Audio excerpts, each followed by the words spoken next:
Ghosts are one of those topics that almost everyone has heard about. Stories, TV shows, experiences, unexplained encounters. Some people are convinced they're real, yet others dismiss them completely. But here's the real question. What are people actually interacting with? Because many assume the answer is simple.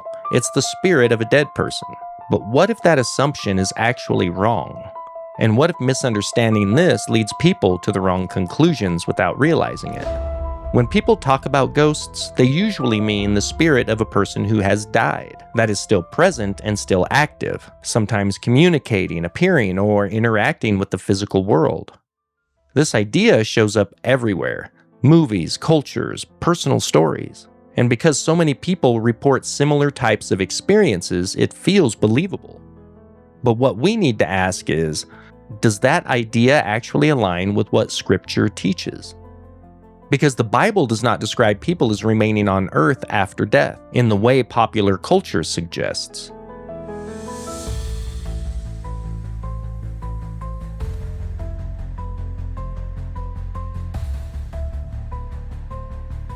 Hebrews 9:27 says, "It is appointed for man to die once, and after that comes judgment." That establishes something very important. Death leads to a fixed outcome, not continued wandering or lingering. Another example is Luke 16, verses 22 and 23, the parable of the rich man and Lazarus. It describes immediate separation after death, not drifting, not remaining between worlds. It's movement from life to a defined reality after death. So what does this mean? The Bible does not support the idea of spirits of the dead remaining active on earth. And since that's true, what are people really experiencing? This is where people get confused, because experiences feel real, vivid, and unexplainable. And when something feels real, people assume the explanation must also be correct. But that's not always true. The experience may be real, but the explanation may not be. That distinction is critical, because without it, people build beliefs on assumptions instead of truth. Just like with UFOs, there's a category people often ignore: spiritual reality. Scripture teaches clearly that not all spiritual beings are human, and not all spiritual encounters are neutral.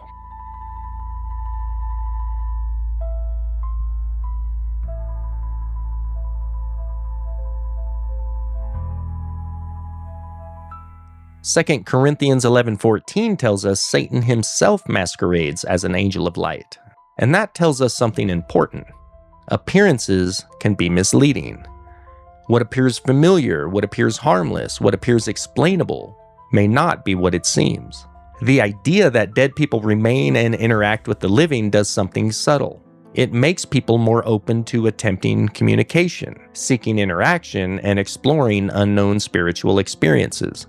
But if those encounters aren't what people think they are, that creates real risk. Not fear-based, but discernment-based. There are a few reasons people become convinced. 1, the experience feels personal. 2, it may involve familiar details. And 3, it may appear intelligent or responsive. And those elements lead people to conclude that this must be a person who has died. But that conclusion is based on interpretation, not verified truth. And interpretation depends on a person's worldview. If someone believes spirits of the dead remain on Earth, then every unexplained experience gets placed in that category. But Scripture provides a different framework. Humans do not remain and interact after death, yet spiritual reality still exists. When people talk about ghosts or hauntings, the report usually follows similar patterns. They describe things like hearing voices or footsteps, objects moving without explanation, sensing a presence, even seeing shadowy figures and feeling watched or followed. And again, sometimes the experience feels personal, intelligent, and even interactive. And because of that, people begin to assume that this must be a person. More specifically, this must be someone who has died. But that conclusion is not based on what is actually proven. It's based on how the experience feels. And that's where the problem begins, because something can feel personal without being human. One of the reasons people become so convinced is because the experience often seems familiar. They believe the presence resembles someone, the behavior seems intentional, or the environment feels targeted. And when something feels familiar, people naturally interpret it through a human lens. But familiarity does not equal identity. Just because something appears aware, responsive, or even personal does not mean it is what it appears to be. 2 Corinthians 11:14 already warned about this. Not everything presents itself truthfully. This is where clarity needs to be firm. Scripture consistently presents death as a transition, not a lingering state. People do not remain attached to locations, revisit the living, or interact unpredictably with the physical world. Instead, Scripture presents a movement into a defined state after death. That means the category of dead people remaining on earth does not exist in the way culture teaches it. And this is important because once that assumption is removed, the explanation must change. If someone accepts the idea that these are the spirits of the dead, then they begin to respond accordingly. They may try to communicate, try to understand, try to engage, or even try to explore further. And over time, that openness builds into trust. But since the original assumption is incorrect, everything built on top of it becomes dangerous, not helpful. Because now the interaction that's happening is under a false understanding. This is where a lot of people need correction. There is a tendency to think that if something is just a ghost, it's harmless. But Scripture never presents unidentified spiritual encounters as neutral by default. Instead, it consistently calls for caution, discernment, and testing what is experienced. Because once someone starts interacting without understanding what they are interacting with, they are no longer in a position of clarity. They are reacting emotionally and not thinking clearly. People usually respond to these experiences in one of two ways. 1. Fear. They panic, assume danger, and react emotionally. And 2. Curiosity. They lean in, want more answers, and start exploring. But both reactions can lead to the same problem, and neither one of them is grounded in truth. Fear exaggerates what is happening. Curiosity lowers caution, and both prevent clear thinking. The better approach is neither fear nor fascination, but discernment. Another important factor is this: not every experience is purely external. People can experience heightened awareness, fear responses, and misinterpretation of stimuli. And in environments where someone is already expecting something unusual, the mind can reinforce those expectations. That does not mean everything is imagined, but it does mean experience alone is not enough to confirm reality, which is why Scripture, not personal feeling, is the standard. Some people are going to hear this and immediately resist it, not because it's unclear, but because it doesn't align with what they've already accepted. If someone has already believed in ghosts their whole life, or had a personal experience they can't explain, and built meaning around that experience, then being told your interpretation may be wrong feels uncomfortable. But truth is not determined by comfort. It's determined by what is actually consistent with reality. When someone shifts their thinking to align with Scripture, something changes.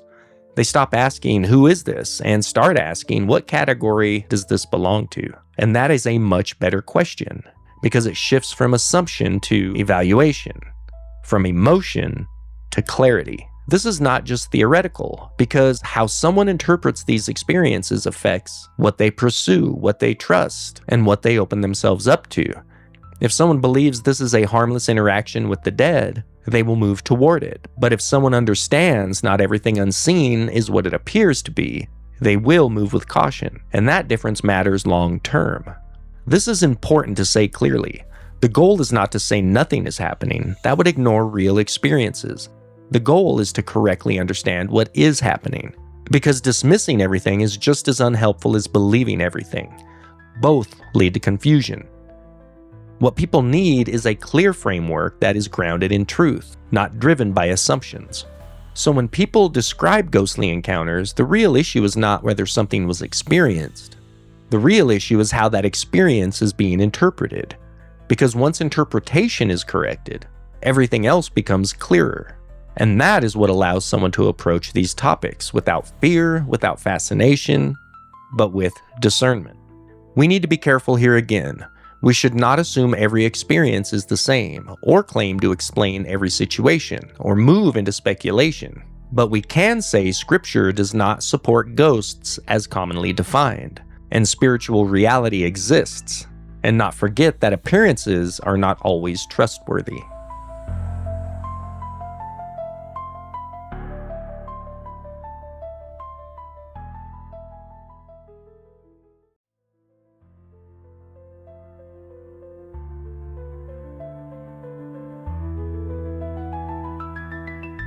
Ephesians 6:12 says, "We do not wrestle against flesh and blood, but against spiritual forces." That reframes the issue completely, because now the question is not just, was that real? It becomes, what category of reality was that? So were ghosts real? Well, that depends on what you mean by ghost.